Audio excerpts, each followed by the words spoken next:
As always, Ted, kick us off. Who do you have as your winner of the weekend? I gotta go with the Cincinnati Reds, man. Elly Cruz. Um, I a prospect like that it's just so incredible and invigorating for a fan base. The fact that they won 12 games straight, they lead the NL Central with 41-36 record. Um, but the real thing is Elly Cruz hits for the cycle. First player in Major League Baseball history to hit for the cycle, steal a base, and knock in 4+ RBIs. And he's still like in his first 2 weeks as a Major League Baseball player. Just incredible stuff. Even though what Braves ended that win streak, right? Yeah. And that game had so many home runs in it. I saw the highlights in it. There was like 8 home runs in that game. But that dude, he's like now is he entering one name territory? Like just Elly? Yeah. Because I see tweets just Elly, and I know exactly who you're talking about. And I'll be real, I didn't know who the guy was like a month ago. And now he's a one name guy. Like that's how damn good he is. That was quick. Yeah, that's crazy. He's a shortstop that's like 6'5". He can run. Obviously, he can hit. Um, just really incredible. Now, I will say this.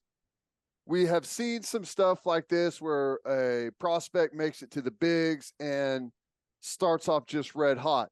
But it's a matter of time before the league, builds that heat map on you and figures out what your strengths and weaknesses are and how they need to pitch you and all of those things. So I imagine this red hot streak is going to be somewhat short lived, but he looks like he's got all the tools to be an all-star type of player. Just, it's fun to watch. And baseball right now is more fun to watch than I can remember. I'm going to make this comparison, and I want you to take all the off the field, off the court stuff.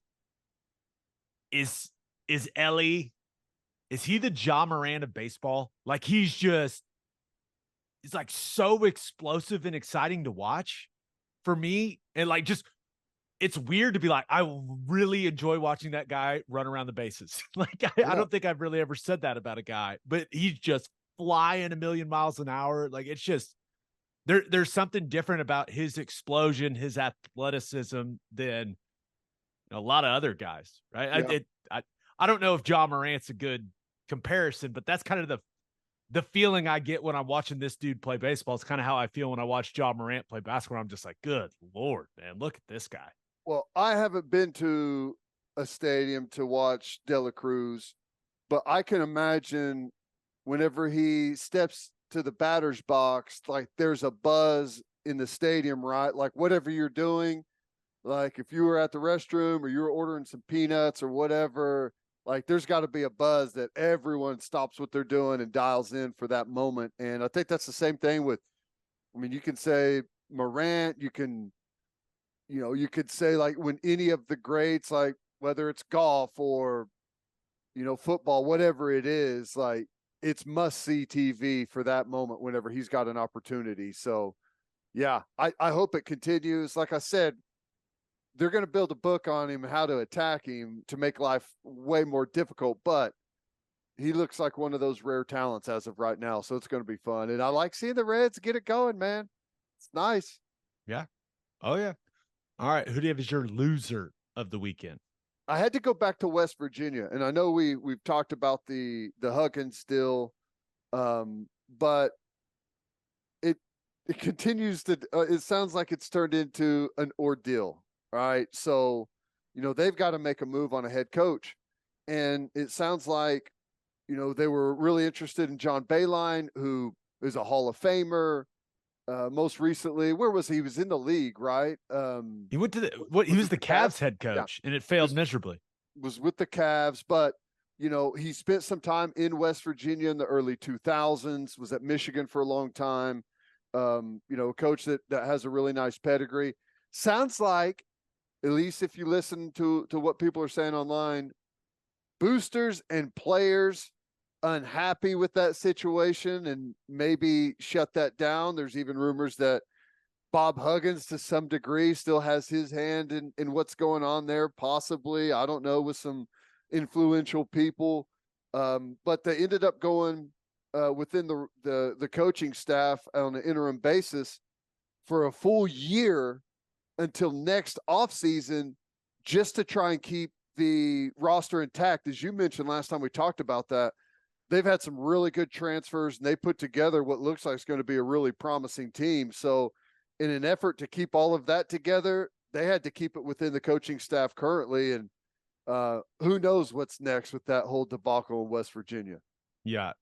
Josh Eilert named the head coach for 2023, the 2023-2024 season there for West Virginia. They've already had, 3 guys enter the portal? Like, is Eilert the guy that they feel most confident can keep those 3 guys, right? Convince them to come back? I don't know. All I know is Ren Baker, he inherited a big old pile of poopy in his 2 revenue generating sports. And man, it is just, he's grinding. He's earning that big paycheck as the athletics director. My goodness. Yeah, it's never tough whenever, I mean, you're presented with, like, what are you going to do with the Huggins situation, right? I mean, with the month that he had, but it sounds like there's some very influential people that, are unhappy about it as well, that, write some big checks to the university. It's not a good situation for anyone to be in. Especially Huggins' daughter's notes app that she put out there, long letter. That didn't help anything. I think she thought she was helping. She did not help. That was not helpful for her father. Everyone drinks. I mean, come on. It's like, okay, this is awkward. Whenever I lived in Fort Gibson, we lived out in the country, and there was a lady that lived near us that would go on a walk every day with a big trash sack, and she'd pick up like cans and bottles and stuff that were that people discarded out the car windows as she went on her walk. And even here where I live in Goldsby, there's a gentleman that does that and walks up and down. I don't see Bob Huggins as the can collector that's taking a walk around the neighborhood with the sack, right? I know people do that, but that's kind of what she tried to paint the picture as with Bob Huggins. Typically I'll give people the benefit of the doubt, but I'm not buying that one. Yeah. He's done a lot of great stuff for that state and that university. There's no doubt. Raised a ton of money for like cancer research and all that, but everyone already knew that. You don't need to get out the old notes app and try to defend your dad, or at least give it some time, just a little time. But yeah, I read that. I was like, this is not helping.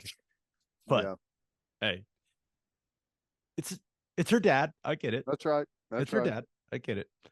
All right, let's get to my winner and loser. But first, John Vance Auto Group has been serving Oklahomans for 40 years. Family owned and operated. They got 9 full service dealerships in Woodward, Miami, and Guthrie. No matter what your vehicle needs are, John Vance Auto Group has you covered. They carry domestic brands such as Ford, Lincoln, Chevy, Buick, GMC, Chrysler, Dodge, Ram, Jeep, and Wagoneer. John Vance Auto Group's goal is to give unequaled service and to exceed customers' expectations in every way, which is why they have their lifetime loyalty program. And here's how it works.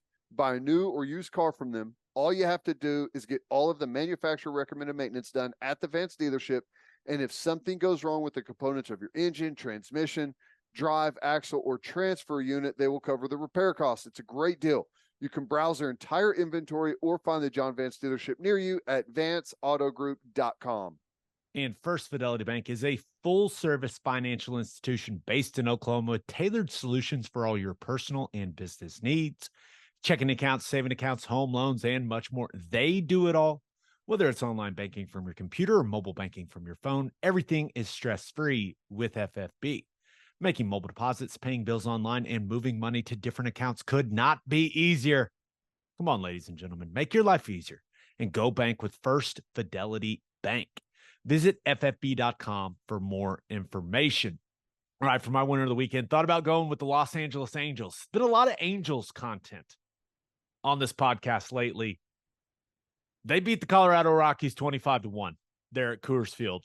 And it was, I watched the highlights. They had 28 hits. It was insane. I mean, it was insane. And it was a very fun highlight reel to watch there for the Angels. But yeah, playing good baseball. They said they're thinking about actually holding on to Ohtani. Like, look at the Angels go, Ted. Look at them go. That's crazy. 28 hits. That I feel like that's one of the coach pitch games that I'm used to attending, where it's just serving them up, baby. They're hitting them all over the yard. Yeah, that's good. But my winner of the weekend, the Oklahoma City Thunder. Late last week, of course, the NBA draft. And Sam Presti drafted a guy I knew. I knew his name already. I knew where he's from. Like I watched him play in college. Seems like he can help right away. I didn't exactly know how to respond to Cason Wallace getting drafted. I was like, I know that guy. This is easy. This is easy. That's not always the feeling we get, but hey, if Sam Presti traded up for him, right? That's good enough for me, Ted.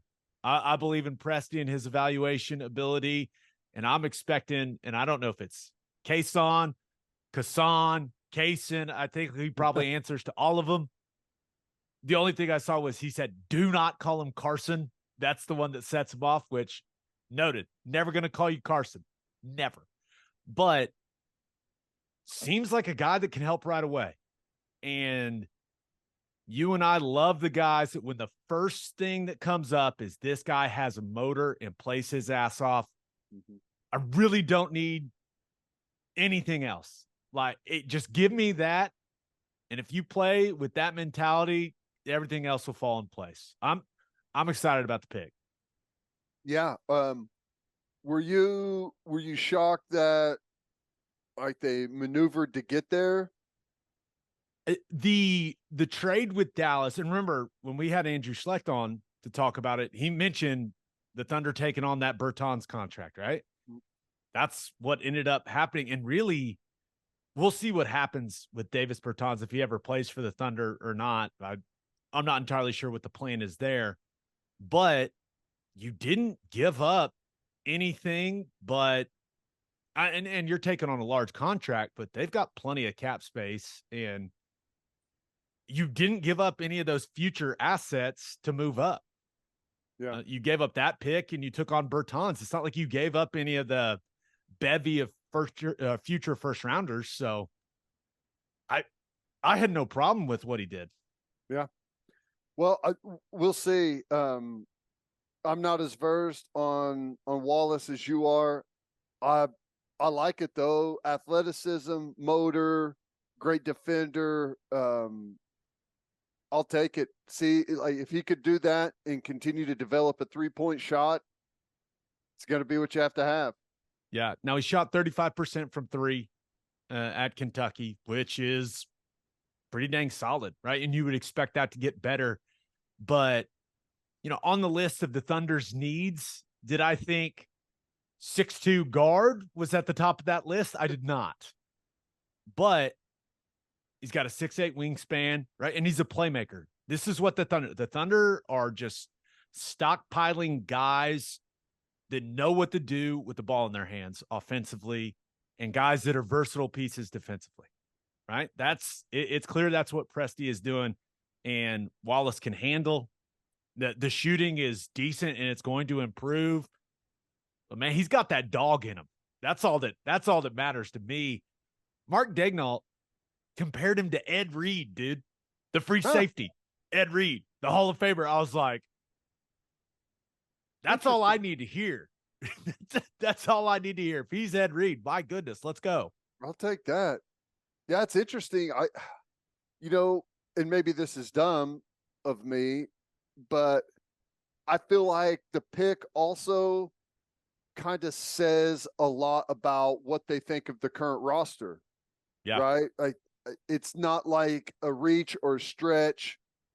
It's for someone that very quickly has a role, and it's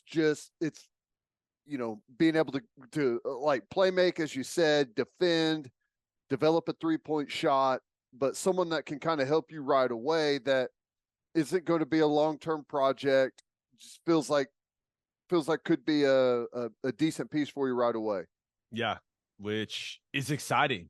Like as a fan, and there are rumors they tried to get up into the top 7 or 8 to get Koulibaly, the French guy, weren't able to do it. Who knows if that is true or not.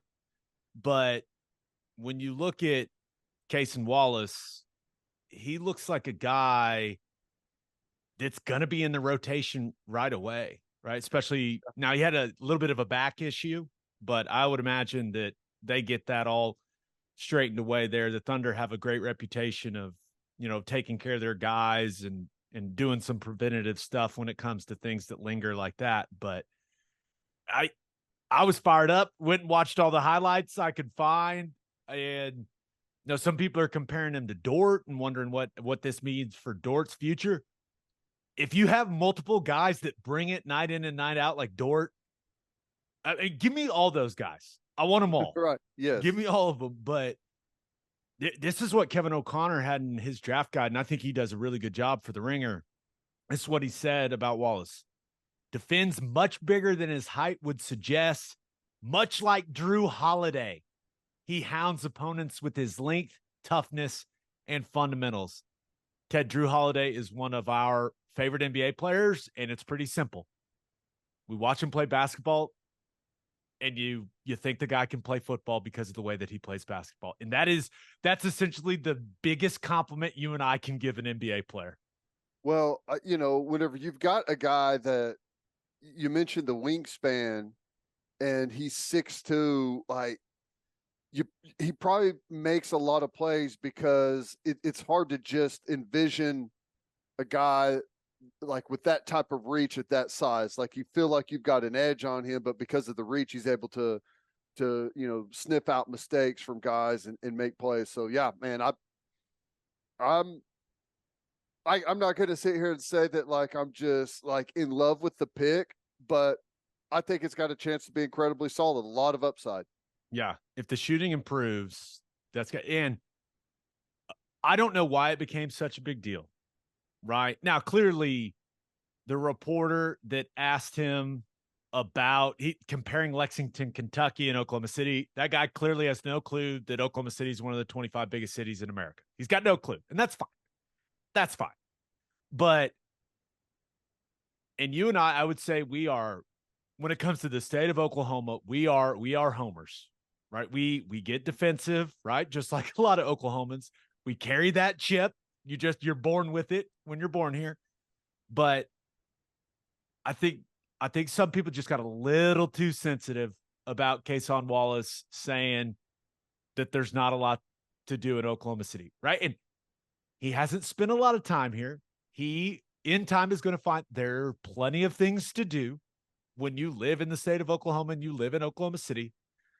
But some people interpreted what he said as like some big slap in the face to the entire state. I was like, guys, just let's relax. It's not that big of a deal. I'd rather a guy say something like that than, man, there's so much stuff to do there. I'm going to be so distracted. We'll see how my game turns out. Like I'd rather hear a guy say, you know what?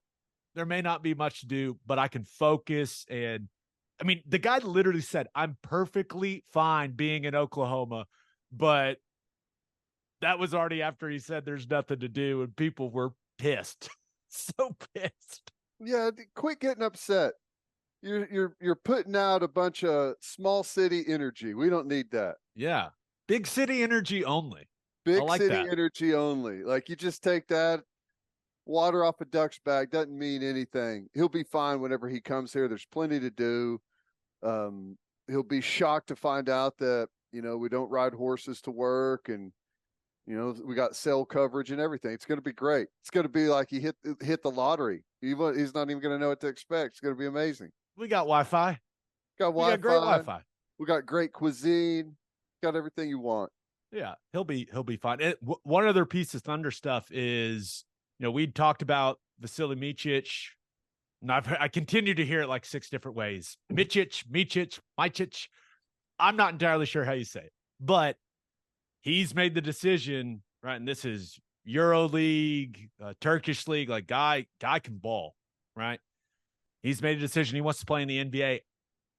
If that's going to be an OKC, I don't know, right? You think about the Wallace pick, and does it make sense if they thought Michich was going to be on board?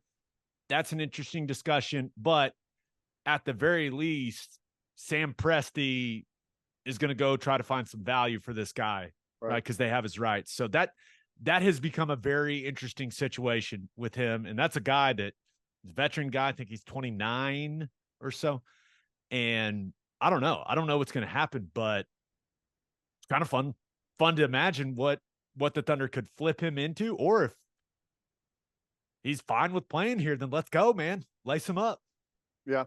No, it'd be interesting. You know, he's a veteran guy, but you know, those European leagues are much higher level basketball than they used to be. So it's not looking down on anyone to say that when they've won championships and honors over there in some of those leagues, that's legit, right? So you got to give the guy, got to give him some respect for doing that, and we'll see what happens with it. I know they'll make the right move. Yeah. I guess I don't know though. I'm confident they'll make the right move. I am hopeful that Sam Presti will continue to be the best in all of basketball. All right, for my loser of the weekend, thought about going with Deion Sanders, Coach Prime. Some scary stuff, man. Mm-hmm. Right. And, you know, all the attention, all the momentum that Colorado's got. And it seems like he's got a pretty substantial blood clotting issue and had surgery to fix some of the clots in his leg. Remember, you know, he put it out there that there had been discussions about possible amputation of his foot. Like, does not sound fun. Now, from what I read and what I saw from his Instagram, it seems like the surgery went very well, which thank God. But man, this does not sound fun at all for Deion Sanders. This sounds miserable, dude.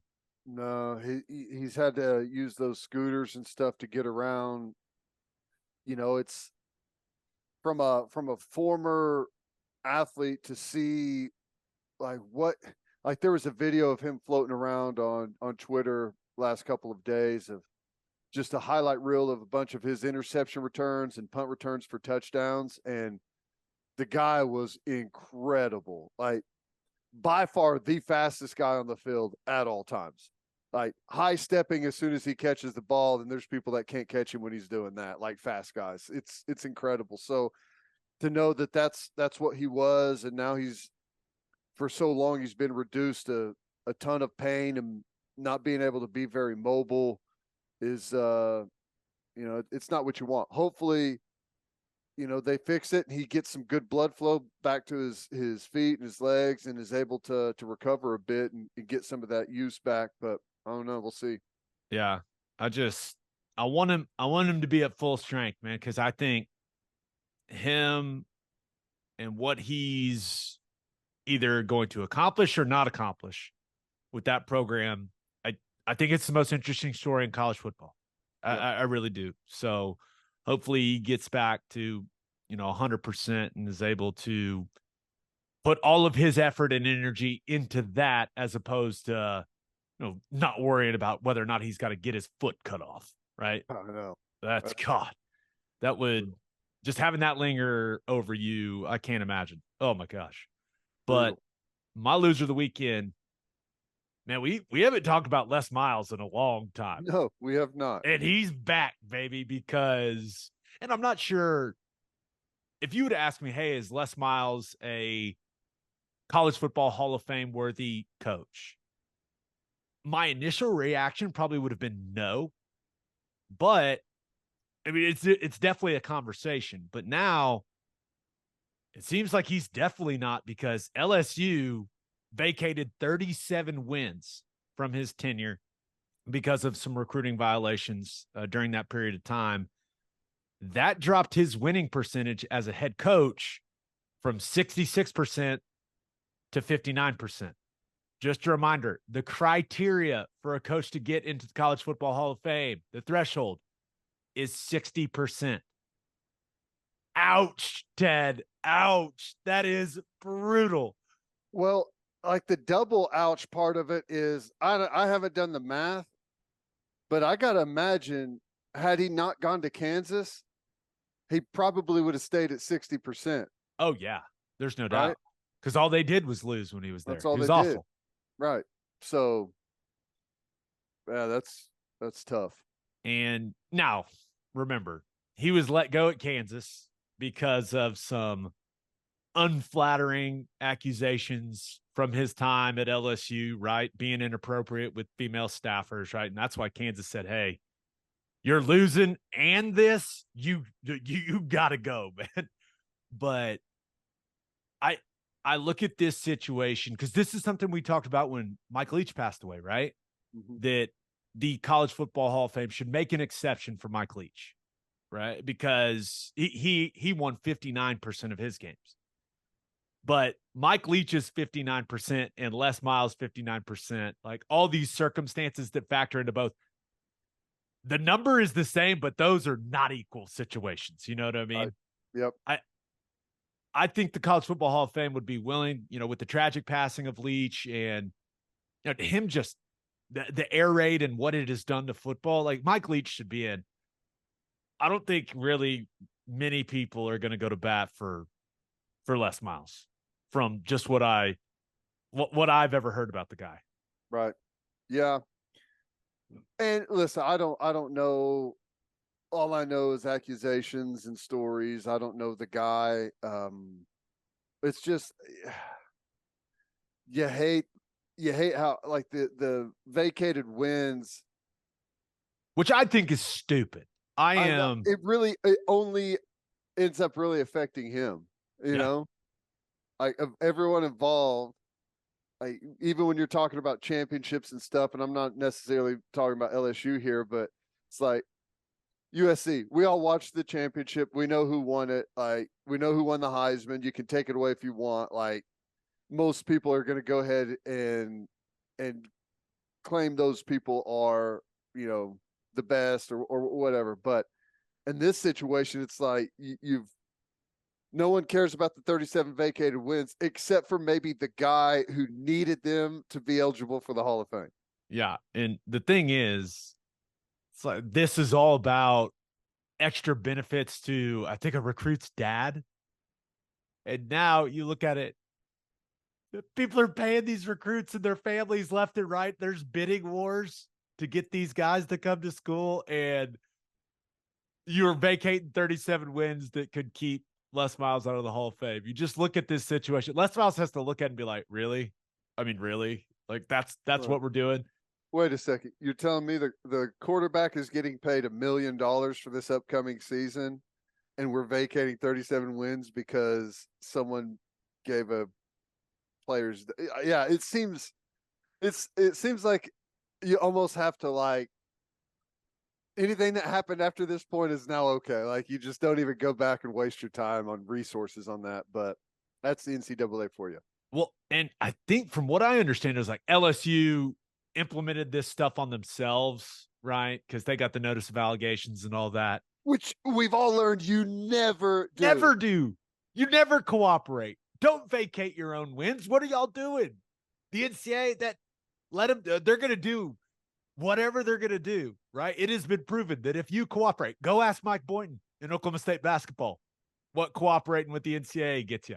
I don't know why LSU delay, go to court. Yeah. Fight. Lawyer up.